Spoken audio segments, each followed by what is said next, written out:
Bismillahirrahmanirrahim. Assalamu alaikum dear students of class 7. Today is our lecture number 9 related to your mathematics book, and we are solving today the one exercise 1.4 at page number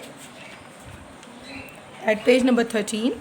And now we will discuss first of all its introduction and the which are involving the properties of union set of union. सबसे पहले हम देखेंगे बेटा इसकी कुछ properties हैं.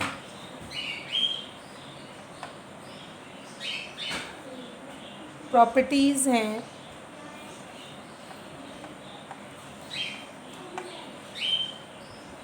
Involving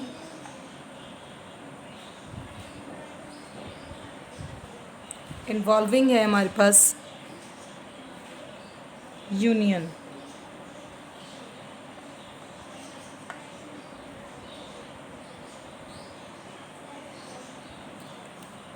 इसमें सबसे पहले जो हमारे पास प्रॉपर्टी आएगी A union B equal to B union A.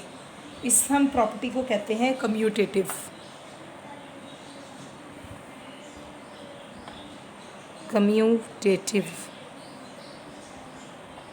Property. Commutative property है. हम इसमें एक्सरसाइज से एक क्वेश्चन लेते हैं. एक सेट ए है, ये प्रॉब्लम हमारे पास 1 है.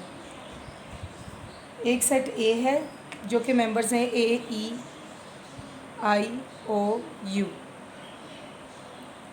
हमारे पास ये वोवेल लेटर्स भी कहलाते हैं. फिर हमारे पास एक बी सेट है, उसके मेंबर हैं ए बी एंड सी. तो हमने पहला जो कम्यूटेटिव प्रॉपर्टी करनी है वो है A union B equal to B union A. यानी कि जो ए सेट का और यूनियन बी का जवाब आएगा वही जगह एक्सचेंज करने के बाद भी वही जवाब बी यूनियन ए की सूरत में आएगा. अब पहले हम फाइंड करेंगे ए यूनियन बी.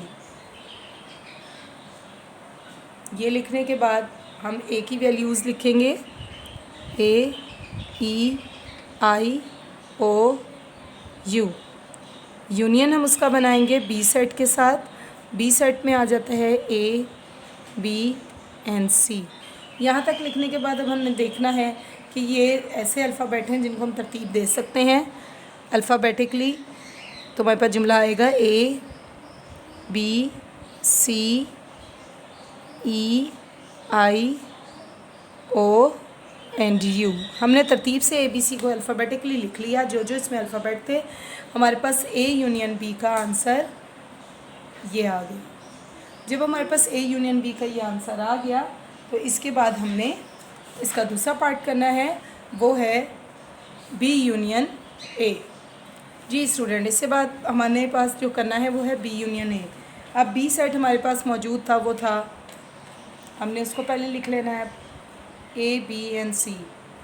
और यूनियन कायम करना है ए सेट के साथ ए ई आई ओ यू.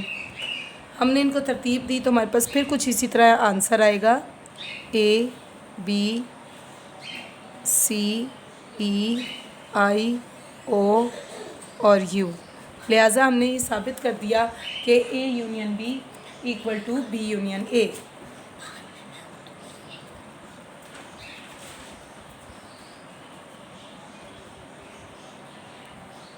इसी से रिलेटेड अब हमारा अगला टॉपिक और अगली प्रॉपर्टी है जो हम करेंगे. हमने वेरीफाई कर दिया कि यूनियन की हो या इंटरसेक्ट की हो. हमारे पास अब है इंटरसेक्ट के लिए.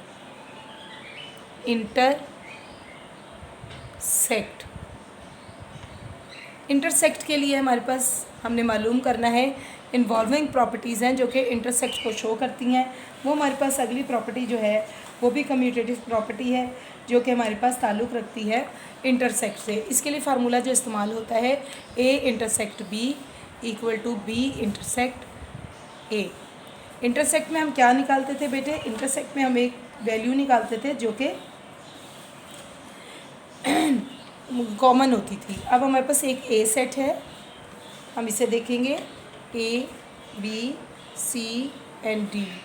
ठीक है, इसके साथ ही हमारे पास इंटरसेक्ट का निशान बनाकर हमने बी सेट लिखना है. वो है हमारे पास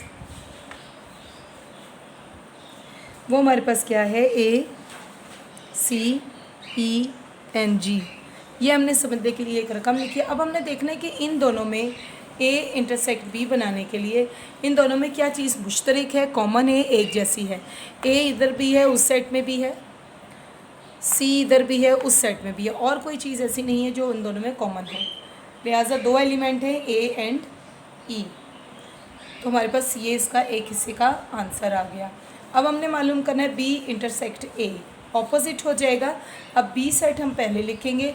B सेट के एलिमेंट्स हैं ACEG। ये लिखने के बाद इंटरसेक्ट का निशान बनाया और साथ में हमने किया ABCD। इन सबको लिखने के बाद हमने यहाँ पे आंसर निकाला। इन दोनों में क्या एलिमेंट एक जैसे हैं, A एंड C। लिहाजा हमने साबित कर दिया, प्रूफ कर दिया A intersect B equal to B intersect A। ये हमारे पास कहलाती है प्रॉपर्टीज़, जिसमें हम इसको कहेंगे कम्यूटेटिव प्रॉपर्टी ऑफ इंटरसेक्ट या इंटरसेक्शन। हमारे पास ये कम्यूटेटिव प्रॉपर्टी है। इसके बाद हम करेंगे एक और प्रॉपर्टी जिसे हम कहते हैं property of union with respect to associative property. यानी कि एसोसिएटिव प्रॉपर्टी हम करेंगे इसकी, वो हम देखते हैं। अब हमने करनी है एसोसिएटिव प्रॉपर्टी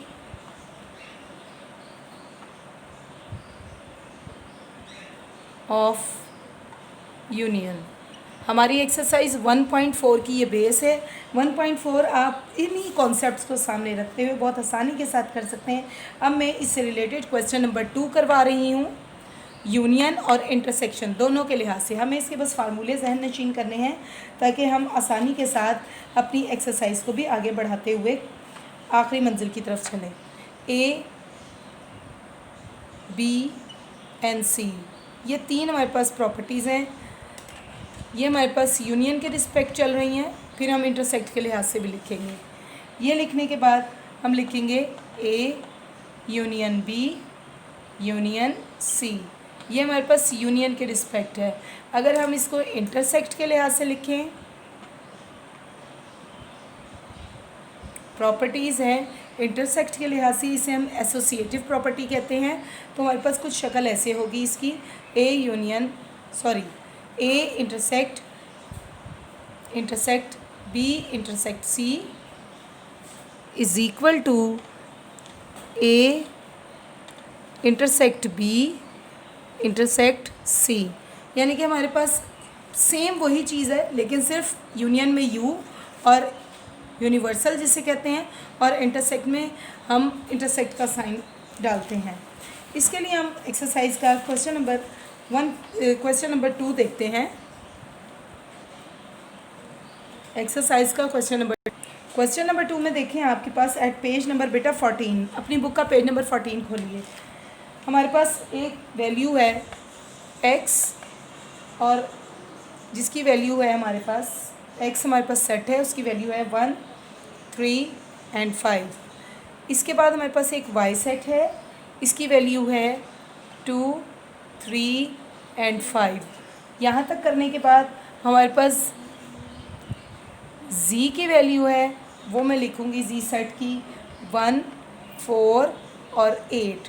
यहाँ तक करने के बाद अब हम इसकी सेट की वो फॉर्मेशन लिखते हैं जो कि यूनियन के लिए इस्तेमाल होगी और इंटरसेक्ट के लिए। अब हमारे पास जो इसका पहला पॉइंट है वो है इंटरसेक्ट के लिए, हम वो करते हैं। Intersect y intersect z equal to x intersect y intersect z। यहाँ तक लिखने के बाद अब हम देखते हैं कि हमने क्या करना है। हमारे पास सबसे पहले x इंटरसेक्ट कर रहे हैं, x वैल्यू को हमने पुट करना है, और कैसे पुट करना है ये देखते हैं। पहले हमने लेफ़्ट हैंड साइड को लिखना है, यानी इस वाली साइड को, लेफ़्ट हैंड साइड को हमने लिखना है। उसके लिए हम क्या करते हैं कि हमारे पास x की वैल्यू वो है 1 3 5। इसके साथ ही हमारे पास इंटरसेक्ट करेंगे ब्रैकेट में x और y को, y और z को। y की रकम है 2 3 5 और इंटरसेक्ट किससे बनाना है, सेट z से। 1, इसके मेंबर्स हैं 1 4 एंड 8। यहाँ तक करने के बाद अब हमने क्या करना है कि हमने सबसे पहले जो रिलेशन कायम करना है वो इस ब्रैकेट वाली रकम को, चाहे वो लेफ़्ट साइड की हो या राइट साइड की हो, तो y और इसके अंदर हमने अब ताल्लुक़ कायम करना है, जिसके ऊपर मैंने लाइन लगा दी है। तो हम इसका जवाब निकालेंगे। दोनों में कॉमन क्या है, 2 3 5 है और इसमें है 1 4 8। तो क्या इन दोनों में कोई चीज़ कॉमन है? जी नहीं, हमने एम्प्टी सेट लिख दिया, खाली सेट। ये साइन इसी तरह रहेगा। फिर x की वैल्यूज़ देखेंगे 1 3 एंड 5। यहाँ तक लगाने के बाद अब इन दोनों में कोई चीज़ कॉमन है? बिल्कुल भी नहीं, इन दोनों में भी कोई चीज़ कॉमन नहीं है। लिहाजा हमारे पास क्या जवाब आएगा, एम्प्टी सेट। जब हमारे पास लेफ़्ट हैंड साइड का जवाब एम्प्टी सेट आ गया, खाली सेट आ गया, तो इसके बाद हम इसकी राइट हैंड साइड की तरफ चलेंगे। राइट हैंड साइड पे हमारे पास जो चीज़ मौजूद थी वो थी x intersect y intersect z। अब आपने क्या करना है, पहले इसको हल करना है और जो इसका आंसर आएगा उसको इस z सेट से हल करना है। x की वैल्यूज़ हमारे पास ऊपर लिखी हुई हैं, वो है 1 3 5। यहाँ तक लिखने के बाद हमने इंटरसेक्ट का साइन बनाया और साइन बनाने के बाद y की वैल्यूज़ को हमने यहाँ कोट किया 2 3 एंड 5। यहाँ तक लिखने के बाद हमने u इंटरसेक्ट z भी लिखा। वो था हमारे पास, z की वैल्यू थी, z की हमारे पास क्या वैल्यू थी यहाँ पे 148। ठीक है, अब जो ये 148 आया है, हमने सबसे पहले इनको हल करना है। इन दोनों में क्या चीज़ कॉमन है, इधर भी 3 है, इधर भी 3 है, इधर भी 5, इधर भी 5, तो 3 एंड 5 जो हैं वो हमारी कॉमन है। फिर हमारे पास जो जवाब आया उसको z साइड से करेंगे, वो है 1 4 8। अब इन दोनों में कोई चीज़ कॉमन है? बिल्कुल भी नहीं है, खाली सेट इसका जवाब आएगा। लिहाजा हमने साबित कर दिया कि left hand side equal to right hand side. इसके बाद हम स्टूडेंट्स देखते हैं क्वेश्चन नंबर 3। हमारा क्वेश्चन नंबर 3 भी बिल्कुल सिमिलर इसी तरह है कि हमारे पास एसोसिएटिव लॉ है, हमारे पास इंटरसेक्ट का और यूनियन का। इसके बाद क्वेश्चन नंबर 4 भी सिमिलर इसी पॉइंट ऑफ व्यू से होना है। हमारे पास वैल्यूज़ गिवन है और इसके बाद 5 जो है, 5 वाला क्वेश्चन इंशाल्लाह ताला मैं आपको कल करवाऊंगी अगले लेक्चर नंबर 10 में। आप लोगों ने अपनी नोटबुक रेडी रखनी है और इसकी प्रैक्टिस ज़रूर करनी है। अब हमारे चैनल को आपने सब्सक्राइब करना है और लाइक भी करना है। अपने कमेंट्स लाजमी भेजिए और बेल आइकन का बटन दबाना ना भूलिए। हमारे साथ आप कंटिन्यू रहिए। इंशाल्लाह ताला हम अच्छी से अच्छी वीडियोज़ अपलोड करके आपको अच्छे से अच्छा लेक्चर डिलीवर करने की पूरी कोशिश करेंगे। तब तक के लिए अल्लाह हाफ़िज़।